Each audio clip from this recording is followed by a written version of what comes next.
रघु के पांव धीरे धीरे उस विशाल हवेली की दीवार पर चढ़ रहे थे। आधी रात का समय था, चारों तरफ सन्नाटा पसरा हुआ था। महीने की अमावस्या थी, आसमान में अंधेरा छाया हुआ था, जिससे रघु को अपना काम आसानी से अंजाम देने में मदद मिल रही थी। हवेली की दीवार पर चढ़ने के बाद उसने चारों तरफ नजर दौड़ाई। कोई पहरेदार नजर नहीं आया। रघु ने एक गहरी सांस ली और फिर धीरे से छत पर उतर गया। रघु अब तक अपने जीवन में सैकड़ों चोरियां कर चुका था। 15 साल की उम्र से ही उसने चोरी शुरू कर दी थी। आज 35 साल का होने पर भी वह इसी पेशे में था। लेकिन आज की चोरी कुछ खास थी।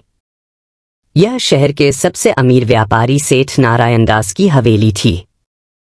कहते थे कि इस हवेली के अंदर बेशुमार दौलत छिपी है। सोने चांदी के आभूषण, कीमती पत्थर और न जाने क्या क्या। रघु के दिल में लालच की आग धधक रही थी। आज की रात अगर सब कुछ ठीक रहा तो वह अपने जीवन की सबसे बड़ी चोरी कर लेगा और फिर इस शहर को हमेशा के लिए अलविदा कह देगा। छत पर पहुंचकर रघु ने अपनी जेब से एक छोटी सी मशाल निकाली और उसे जलाया। मशाल की हल्की सी रोशनी में उसने छत पर एक छोटा सा दरवाजा देखा। वह धीरे से उस दरवाजे के पास गया और अपने पास मौजूद औजारों से उसे खोलने की कोशिश करने लगा। दरवाजा बहुत पुराना था, इसलिए उसे खोलने में ज्यादा समय नहीं लगा। रघु धीरे से हवेली के अंदर प्रवेश कर गया। हवेली के अंदर का नजारा देखकर रघु दंग रह गया। बाहर से जितनी भव्य दिखती थी, अंदर से वह उससे कई गुना ज्यादा शानदार थी। बड़े बड़े कमरे, ऊंची ऊंची छतें, दीवारों पर लटके कीमती पेंटिंग्स और महंगे फर्नीचर। रघु को समझ नहीं आ रहा था कि वह पहले किस कमरे में जाए और क्या चुराए।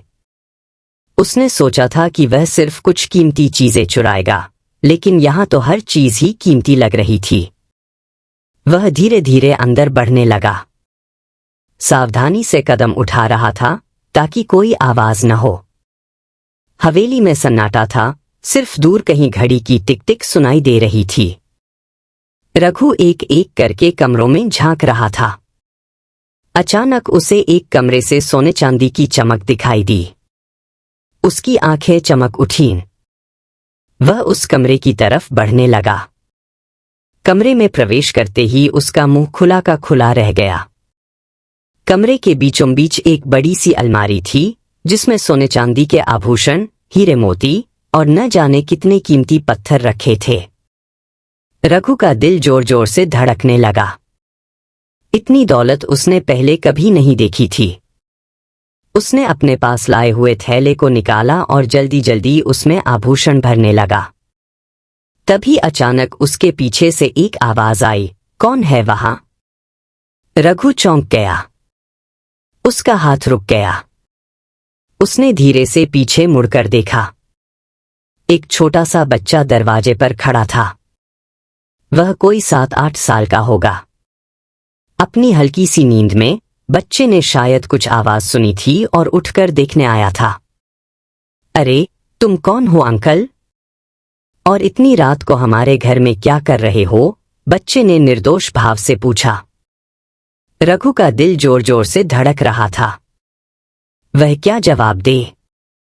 अगर बच्चा शोर मचा देगा तो पूरा घर जाग जाएगा और उसकी पकड़ लिया जाएगा। उसके दिमाग में विचारों का तूफान उठ रहा था। बेटा, मैं तुम्हारे पिताजी का दोस्त हूं। रात को उनसे कुछ जरूरी काम था, इसलिए आया था। रघु ने झूठ बोला।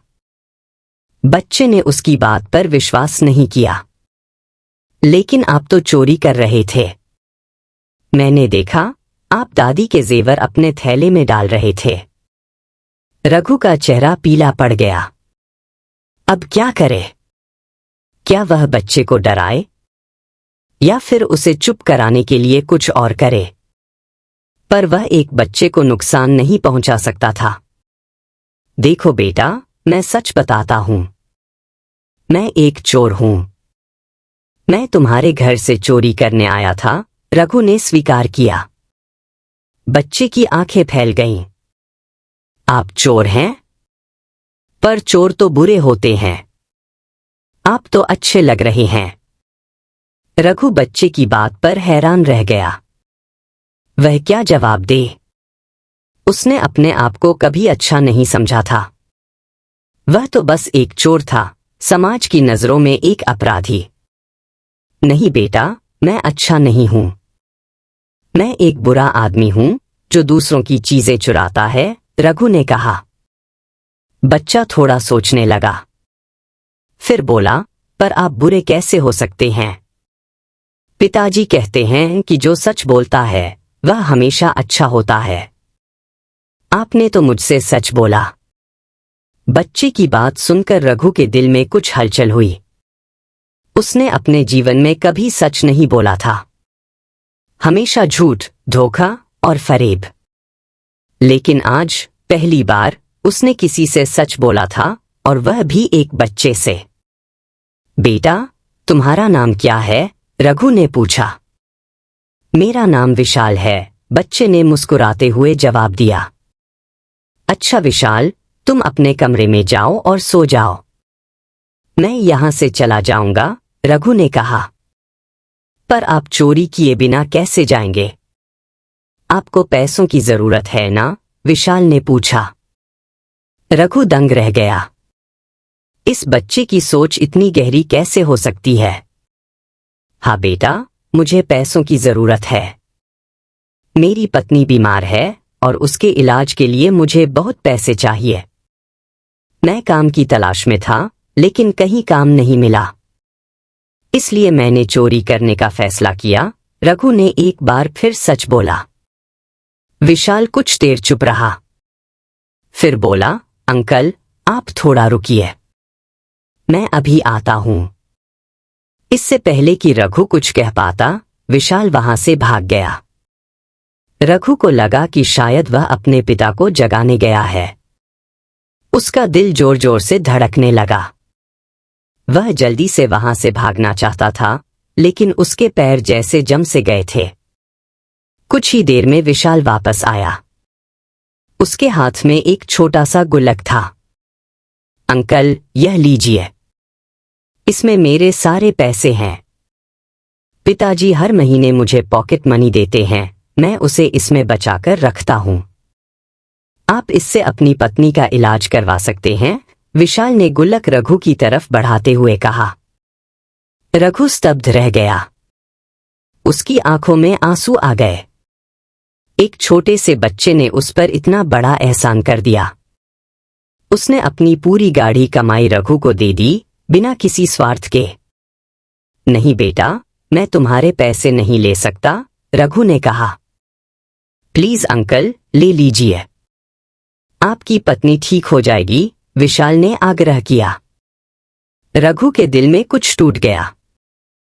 उसने अपने जीवन में कभी इतनी दया, इतनी करुणा नहीं देखी थी। वह धीरे से नीचे बैठ गया और फूट फूट कर रोने लगा। विशाल हैरान रह गया। अंकल, आप रो क्यों रहे हैं? क्या आपको मेरे पैसे पसंद नहीं आए? रघु ने विशाल को अपनी बाहों में भर लिया। नहीं बेटा, मैं इसलिए रो रहा हूं क्योंकि मुझे अपने किए पर शर्म आ रही है। तुम जैसे अच्छे लोगों के घर से मैं चोरी करने आया था। मुझे माफ कर दो बेटा। कोई बात नहीं अंकल। सब लोग कभी न कभी गलती करते हैं।